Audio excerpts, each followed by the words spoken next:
Hello ladies and gentlemen, welcome back to the channel. My name is Mark Roden, and in today's video we are going to be going over the top 10 hot takes that I have with the JDM cars. Do you know what hot takes are, my friend? I'll explain them to you real quick. They're pretty much just unpopular opinions that I have that the rest of the community most likely will probably disagree with. I'm just now starting to realize I forgot to write down a song of the day, so I'm going to have to do this one off the dome.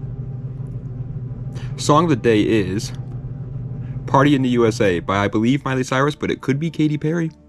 There's a slim chance it's her. I believe it's Miley Cyrus, so obviously it's a girly white girl song, but it's a banger.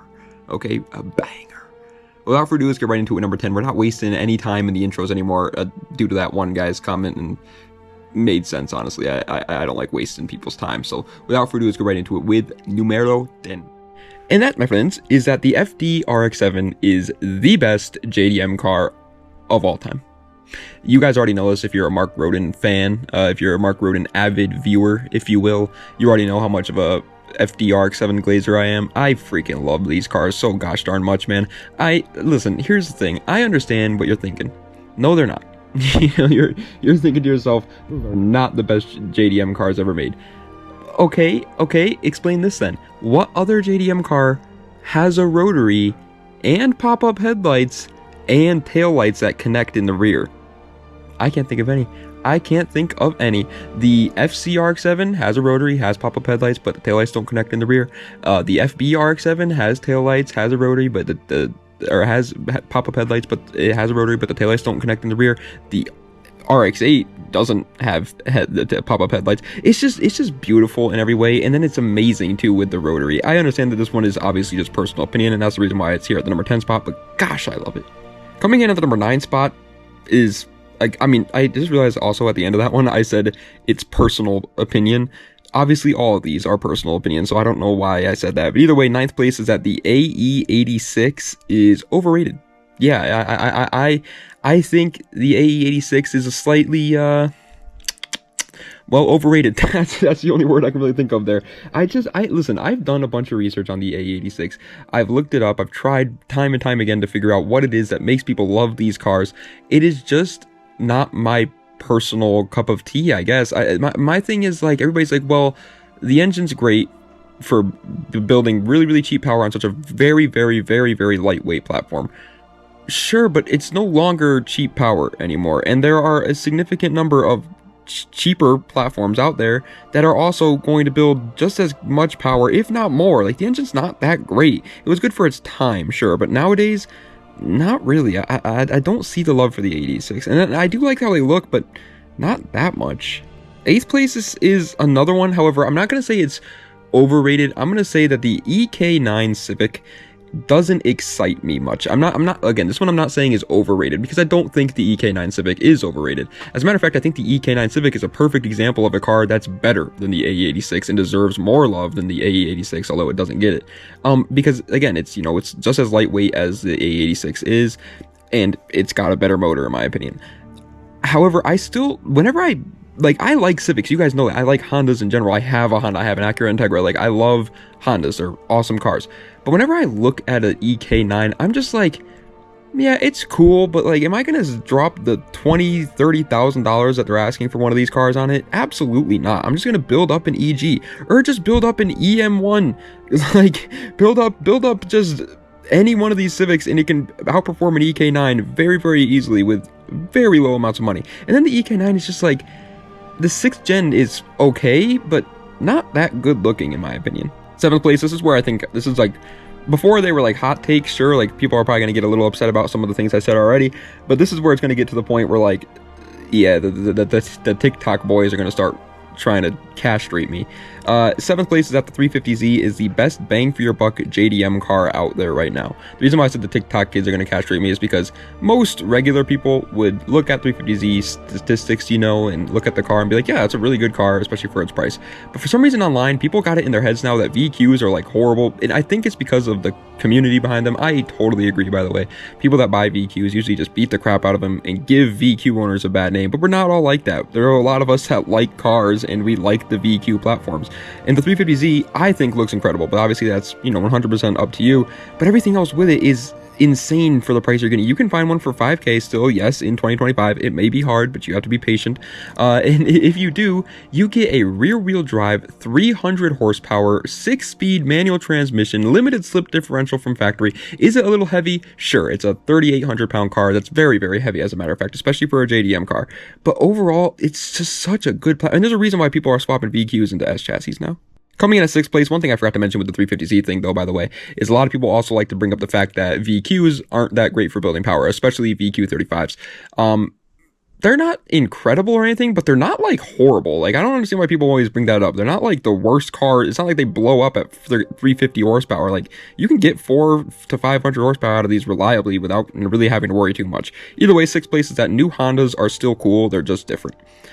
Yeah, every time I see, like, new FL5 Type Rs, even the new Integra, people were hating the new Integra.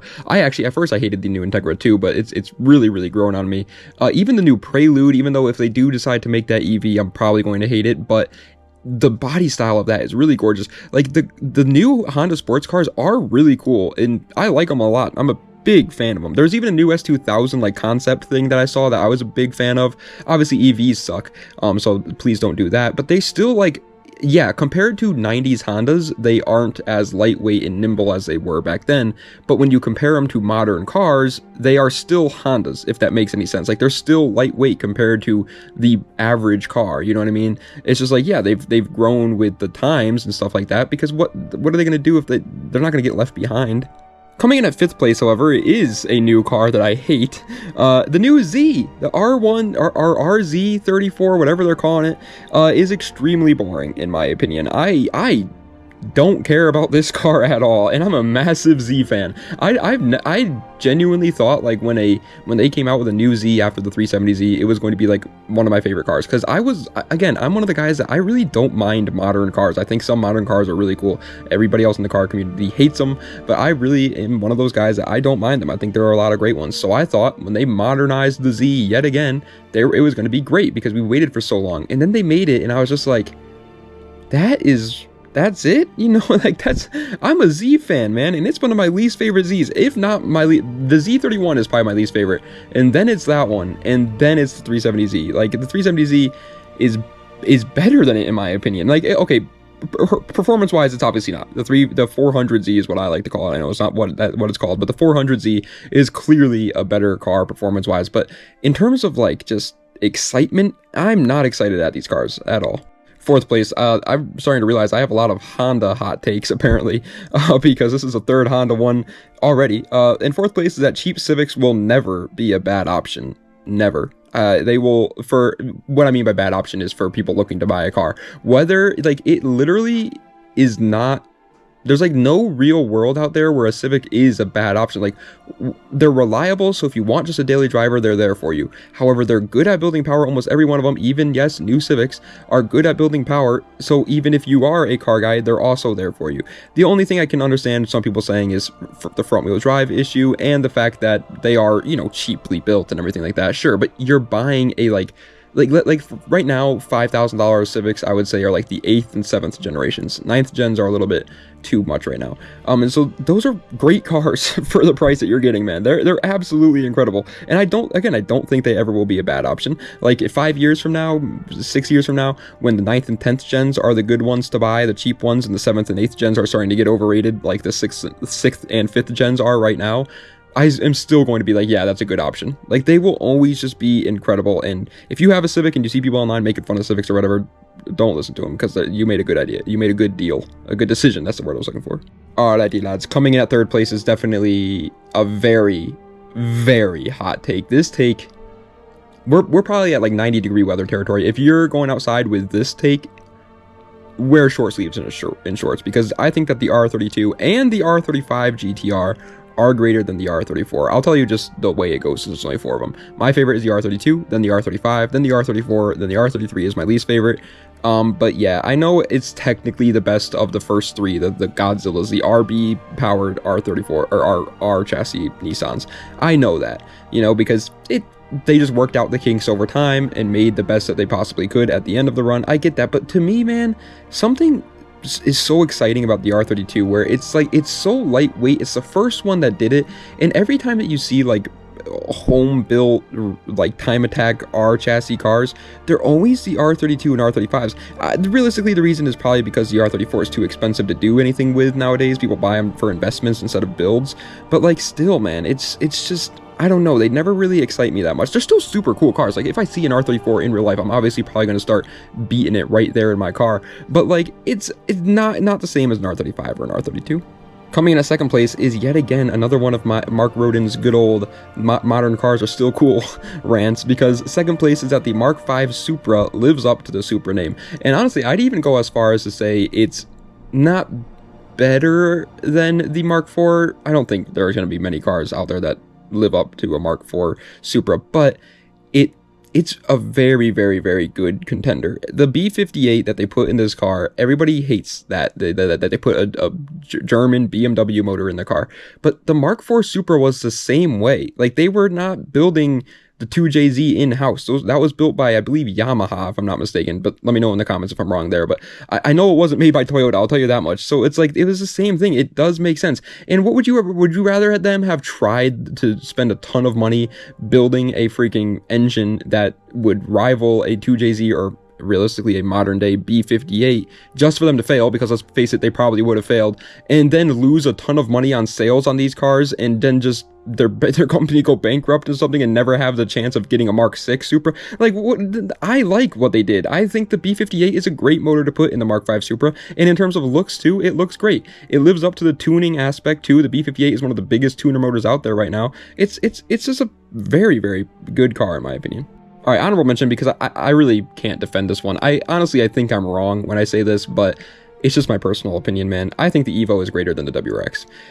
I understand technically motorsports, you know, history-wise, record-wise, the WRX got a lot more wins and was overall the better rally car. It was just better at what it did.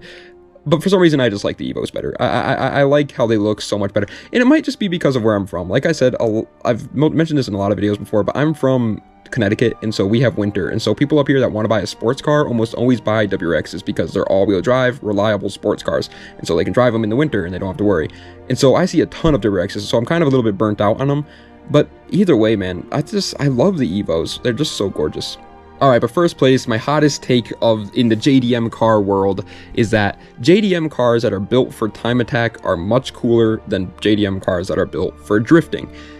Obviously, drifting is JDM cars like freaking bread and butter. That's their stomping grounds. They run the drifting scene for the most part. Obviously, once you get to like Formula Drift and you get all these stupid, crazy, like $1 million sponsors and they're building cars that are unobtainable to us, yeah, you get Mustangs and stuff like that in there. But for the vast majority of JDM or drifting, it's JDM cars. And so I know I'm probably going to make a lot of people upset because people clicking on this video to watch it probably like JDM cars, obviously, and they probably in hand also really like drifting. And I like drifting. I'm not saying drifting's bad, but whenever I see like a R chassis Nissan flying up a mountain in a hill climb, or S chassis Nissan doing the same thing, that is so much cooler to me than just seeing a car like sliding around the corners. It's just like, realistically, any rear-wheel drive car can do that. But the thing I love so much about JDM cars, and the reason why I'm such a massive JDM fan, is that they're so lightweight with such short wheelbases that they're canyon carving monsters. And when people really utilize that and really focus on getting the canyon carving aspect out of these cars more, that makes me so happy, and I love seeing it. I obviously, you guys know that JDM or time attack and hill climb are my favorite form of motorsports, but it's like, it's just something else when it's a JDM car doing it, man. But ladies and gentlemen, that is the end of today's video of the top 10 hot takes that I have with JDM cars. I hope you guys enjoyed. If you did, please be sure to like, comment, and subscribe to the channel for more content just like this. Let me know what other videos I'd like to see in the comment section down below. In the description, there will be links to all my socials and all my other YouTube channels. If you want to go check those out, feel free. But yeah, I'm gonna start from now on. Like I said, I actually already said this in a couple videos, but I'm going to start like talking about, you know, the Mark Roden life and what's going on and just plans or whatever. You guys understand. I'm a rambler, and I always like to ramble to you guys. It helps me get my mind off things. It feels like I'm talking to homies, you know, and it feels nice. So I'm gonna start to do the rambling and do all the random Mark Roden spiel at the end of the videos, because when I made that video where I was like, okay, I'm gonna stop with the intros being super long because some guy commented and said he didn't like my rambling. Some people were saying, I like your rambling, Mark, don't listen to that guy. And so that's cool. I really appreciate that, and I want to ramble. I like doing it, like I said. And so now, in order to make both parties happy, I will ramble at the end for the people who care about Mark Roden and what I'm doing, which, again, thank you guys so much that you even care about me. I'm some random dude. So I'll start rambling at the end, like I said. And that way, the people that don't care about Mark Roden and just want to watch the topic of the video, they don't have to listen to it in the beginning. I think it's a good answer to both. So what's the ramble today? Well, the ramble today is that I was just recently talking to Zach. I also asked you guys in the last video if you guys would like to see different kinds of videos or whatever, car reviews, good, bad, and ugly, or not good, bad, and ugly, like what makes it greats, builds, whatever it may be. And a lot of you guys were like, yeah, I would love to see some more like real life content. And so I don't know if you guys remember them. You probably don't. That's a very long time ago. But my friends Ben and Zach have been messaging me actually about the fact that they got a new Miata, and so they've been like, hey, you want to make some content and like do some stuff in real life? And I was like, yeah, absolutely. So hopefully we will, and start making some more real life content here and there, sprinkling it in. Obviously, I'm not, you know, Adam LZ or Jimmy Oaks or TJ Hunt. I don't got money out the wazoo just to start building a bunch of cars for you guys. So unfortunately, I can't do it like every day, but we'll start sprinkling it in here and there, and go from there. We'll see what we can do. I do want to also buy another project car. I'm kind of done with the Integra, if I'm being honest, and I want to buy something else and just start building that up too. So maybe we'll do that as well. I don't know. But anyway, thank you guys so much for watching. I do appreciate it. Das Vidania, and have a nice night.